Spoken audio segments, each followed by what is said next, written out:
turn it over to you, Mike. Yes, I'm here.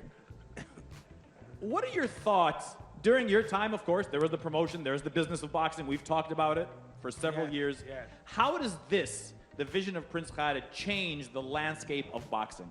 Well, it changes in one fundamental perspective, that in boxing, all of the money, if everything's not on the table in boxing, there's always something underneath the table. The whole thing is not on the table, and that's where boxing has this first fundamental problem, not telling the truth. Being promoters and managers, they all work together, believe it or not. Even though they're nemesis, they still work together. Is that possible, Mike? Is it possible for promoters to be able to work together? Hey, listen, it has nothing to do with being a moral person. If you have a good moral compass, anybody can work together. It's just that they're not going into this negotiation with good intentions.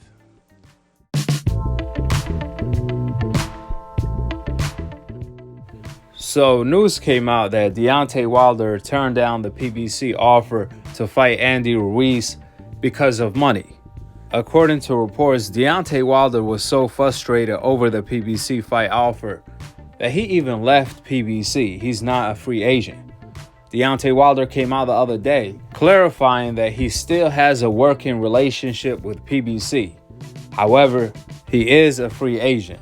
He's his own boss now, and he even called out Francis Ngannou to fight in both boxing and the MMA. Now, this is not to suggest that the Andy Ruiz fight can't happen, because the fight can most likely still happen next. The only difference is that simply the fight won't be on PBC, because according to reports, Andy Ruiz also left PBC and terminated his contract with Al Haymon. Therefore, since the WBC ordered this fight, we could actually end up seeing this fight on BLK Prime, ESPN, or even DAZN. In fact, Eddie Hearn came out the other day and said he would love to host this fight on DAZN in Abu Dhabi. I could also see this fight taking place in the Saudi Arabia. So this is not the end-all be-all. If Deontay Wilder can't get Usyk, then Andy Ruiz is the second best option. Furthermore, we kind of saw this coming because Deontay Wilder was advocating for the fighters' pay, for them to get paid on time, not a month later, better yet, not without any guarantee. Which takes me to my next point. Everybody that blamed Terrence Bud Crawford for the Errol Spence fight falling apart, despite the fact that Crawford accepted no guaranteed for the biggest fight in boxing and less money, so on and so forth. All Crawford wanted in return was full transparency all around the board. I mean, can you blame him? He's going into a new company that's offering him zero guarantee for the biggest fight in boxing. Let that sink in. And according to reports, they said no.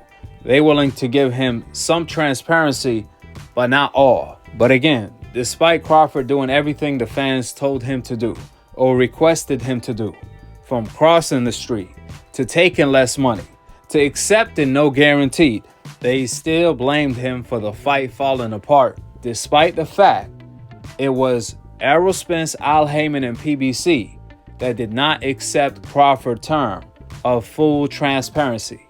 Keep in mind, on the other hand, Crawford accepted all of Errol Spence's terms. That's why I always say, it takes two to rumble. And that's the point I'm getting into. Nobody is blaming Deontay Wilder for the Andy Ruiz fight falling apart on PBC, because we know the money is the issue. Deontay Wilder most likely got offered and no guaranteed for a pay-per-view like Crawford and said heck no. Can you blame him?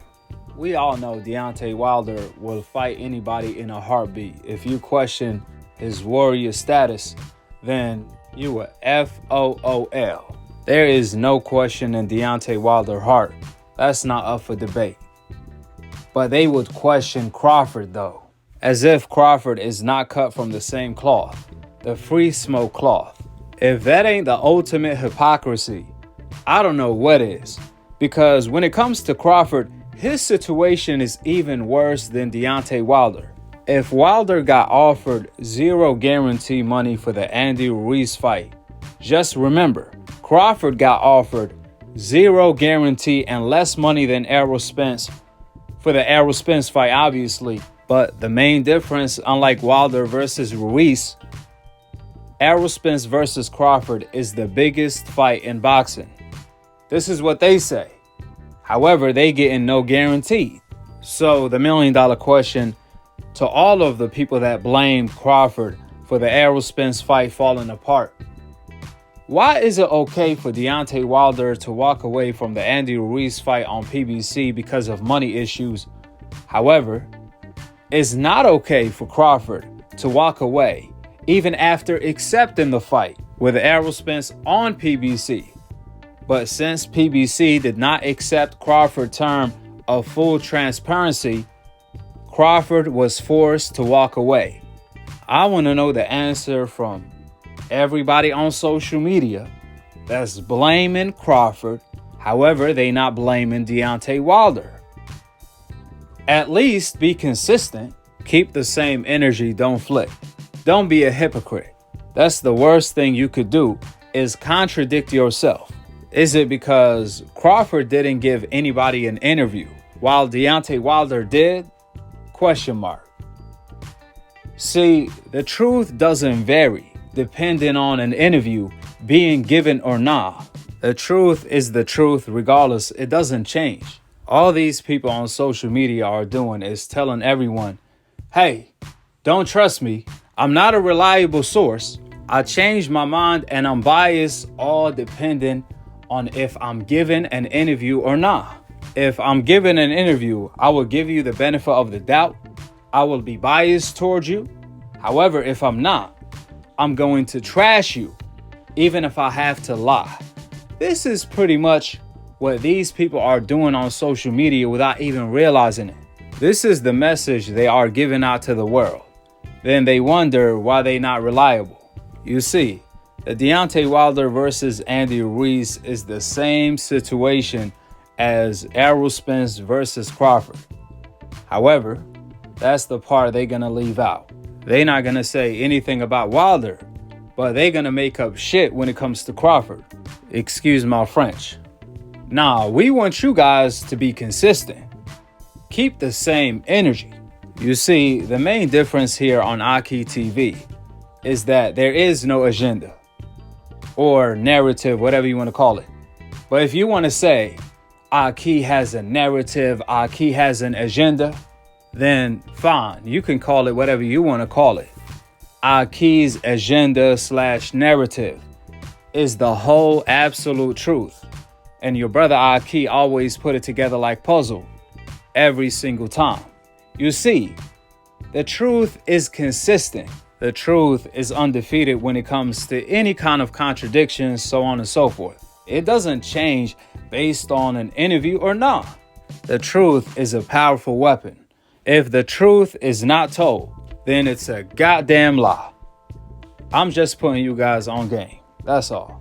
And a quick side note, that question is not for the racially biased fans or the racist fans in general. We already know what time it is when it comes to them. They're going to blame Wilder and Crawford for everything, since everything is about black and white to them, with the facts being laid out. Drop your thoughts in the comment section below. Subscribe below and click on the notification bell to be continued on the next episode of Aki TV. Peace. Wa alaikum assalam wa rahmatullahi wa barakatuh.